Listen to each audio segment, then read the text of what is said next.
A question has come up about patchwork robes, and this applies to both painting, murals, and sculpture.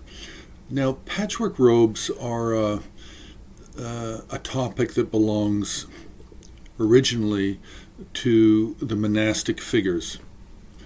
The Buddhist code coming out of India, the Sanskrit and Pali texts on describing the attire for monks and nuns is called the Vinaya.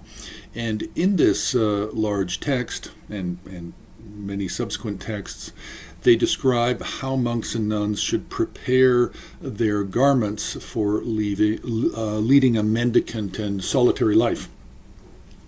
So they're instructed to go to trash heaps and charnel grounds or places where refuse is discarded, and find some old fabric, cut it into strips, certain prescribed lengths of cloth, and then to sew them together, and then to dye them with the cheapest dye of that region or that country, and then wear those robes. Now, one of the main reasons for this is nobody else is going to want to wear those clothes that you put together from old scraps of thrown away garment, and you colored with the absolute cheapest dye that you possibly can find.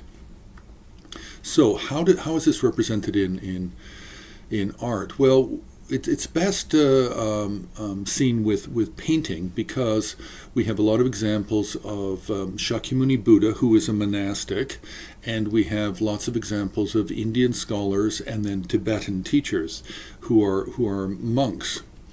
And when you look at a painting of a figure, then you have to look at how the robes are designed or patterned, and you will often notice that they are patterned with vertical and horizontal strips of alternating color.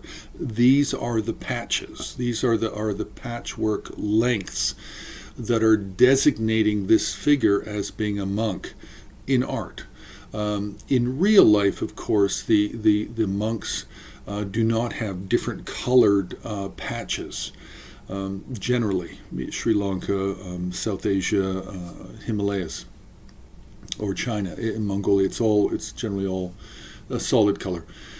So we do have to divide up the idea of these, what we're seeing as patchwork robes, between Buddhas, between elders, the Stavira, between Indian monastics, and between Himalayan and Tibetan monastics. Buddhas often will be depicted with patchwork robes, but not always. The Gandharan style Buddhas and the famous sandalwood Buddha and copies therefrom all have a kind of pleated or water ripple-like patterns. So that's different. That's not patchwork.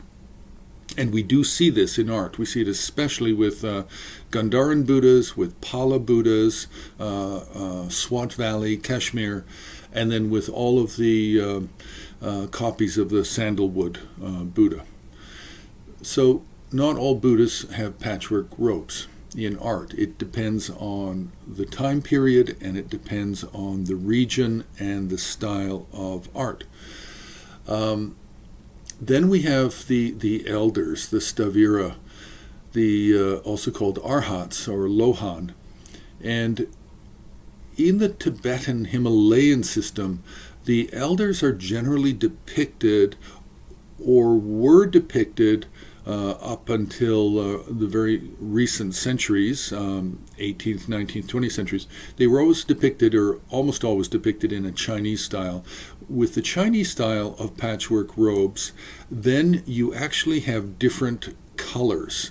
With the traditional Tibetan style or Himalayan style, it's generally the colors are orange or red or yellow or various shades of those. But with the Chinese style elders, the robes can actually be almost any color. They could be green, light green with a dark green patchwork, or they could be blues. They can be mixed yellow and green, yellow and red.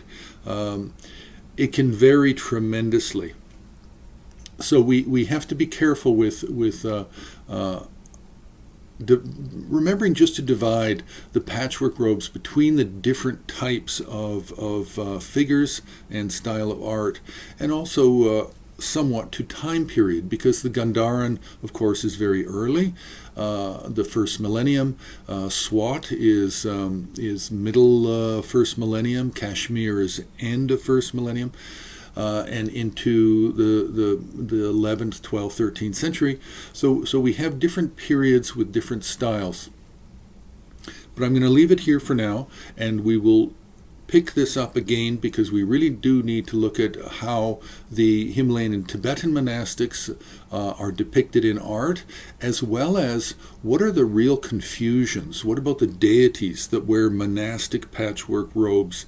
And what about all the battle monks that we see that also wear patchwork robes and could be of a wrathful appearance? So press the like button. You can subscribe, and you can help support the work we do on HAR on Patreon.